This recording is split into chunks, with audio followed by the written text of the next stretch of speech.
Ma'asyiral muslimin rahimani wa rahimakumullah jami'an. Azzayakumullah wa arsyadakumullah bil iktida'i ila minhajis sunnah. Semoga Allah Azza wa Jalla tabaraka ta'ala menjaga bapak-bapak dan ibu-ibu kaum muslimin semua yang berada di sini, juga tetangga sekitar dan seluruh kaum muslimin di negeri yang kita cintai ini, negara kesatuan Republik Indonesia. Semoga Allah menjaga negeri ini dengan kebaikan-kebaikan Allah limpahkan kepada kita semua. Dan tentunya kita patut bersyukur kepada Allah Azza wa Jalla tabaraka ta'ala, sehingga kita senantiasa menjadi sebab kita bisa beribadah kepada Allah Azza wa Jalla tabaraka ta'ala. Salah satu min asbabis sa'adah, salah satu menjadi, yaitu seseorang mendapatkan sebab kebahagiaan, pertama adalah kuwatut tauhid. Kuwatut tauhid, ya dia kuat tauhidnya kepada Allah. Ayyabuduhu wa la yusyriku bihi syai'an, mengibadahi Allah dan tidak sedikit pun mempersekutukan Allah dalam peribadatannya dan dalam kehidupannya, baik secara asma wa sifat maupun yaitu mengesahkan Allah dalam hal beribadah dan hal meminta at-talab, dan mengesahkan Allah, meyakini bahwa yang memberikan rezeki hanya Allah Azza wa Jalla tabaraka wa ta'ala, yang membagikan dan menjadikan seseorang syaqiyun aw sa'idun, dia orang melarat atau orang bahagia, itu Allah Azza wa Jalla tabaraka wa ta'ala. Ajaluhu, juga ajalnya Allah yang menentukannya, makhluk pun tidak bisa dia mengimani tauhid yang dimaksud dengan tauhid ar-rububiyah ini, yang memberi rezeki, yang mengatur, yang menciptakan, al-mudabbir, yang mengurus, ar-razzaq, yang memberikan rezeki, bahwa dia hanya bersandar kepada Allah Azza wa Jalla ta'ala. Maka tauhidnya seseorang menjadikan seorang sebab bahagia. Karena kenapa? Tidak bersandar kepada makhluk. Makhluk tidak bisa diharapkan, hanya bersandar kepada Allah. Qalbunya hanya terpaut, bertawakal, menyerahkan diri hanya kepada Allah Azza wa Jalla ta'ala, yang memberikan rezeki, yang menciptakan, yang berhak diibadahi hanya Allah, yang sempurna sifat-sifat dan namanya, yang maha sempurna nama-nama dan sifatnya, asma wa sifati, asma, nama-nama dan sifat-sifat Allah yang maha sempurna, tidak ada aib bagi Allah Azza wa Jalla ta'ala. Ini seseorang yang menjadikan kuat dirinya dalam kehidupannya. Semoga Allah menjadikan kita orang yang mentauhidkan Allah dalam kehidupannya sampai meninggal dunia, baik tauhid ibadah maupun tauhid yang dimaksud dengan rububiyah, tauhid uluhiyah, rububiyah, asma wa sifat. Dan ini menjadi kesatuan seorang akidah seorang muslim, dan kita tidak memeta-petakan kaum muslimin dalam menjadikan mereka saudara kita. Kita menyayangi mereka sebagaimana kita menyayangi diri kita sendiri, karena mereka bagian dari kita kaum muslimin. Maka jagalah akhlak kita kepada saudara-saudara kita, utamanya lisan kita. Ajaklah mereka kepada kebaikan. Jangan kita jatuh ke dalam hal-hal menyebabkan kita dimurkai oleh Allah Azza wa Jalla ta'ala, yang menyebabkan saudara kita juga dimurkai oleh Allah. Maka salah satu sebab tawassul bagi seseorang menjadikan bahagia adalah menuntut ilmu, belajar agama.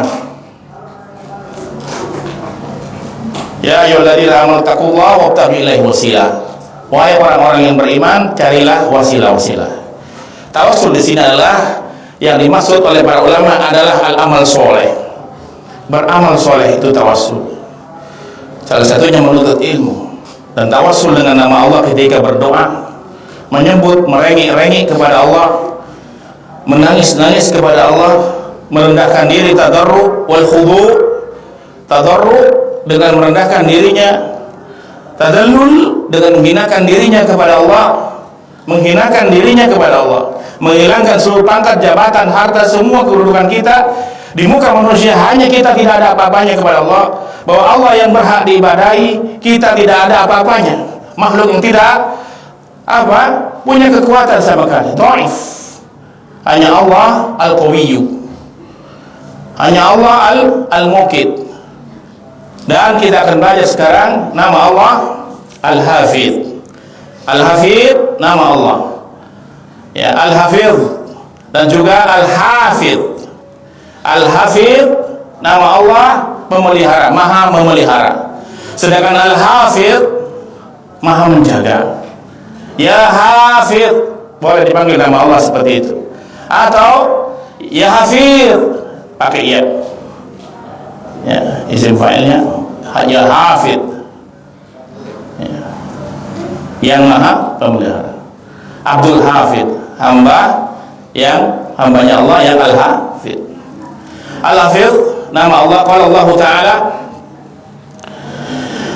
Allah berfirman, inna rabbi ala kulli syai'in hafidh. Surat Hud ayat 57. Inna rabbi, sesungguhnya Rabbku, ala kulli, terhadap segala sesuatu, hafizun. Kalau diterjemahkan ke pemahaman, ya, terjemahan Indonesia, sesungguhnya Rabbku maha memelihara, maha menjaga, maha memelihara segala sesuatu. Segala sesuatu dipelihara oleh Allah seluruhnya, baik yang benda mati maupun benda hidup, baik yang mukallaf maupun ghairu mukallaf. Mukallaf adalah makhluk yang ditetapkan syariat seperti bangsa jin dan bangsa manusia.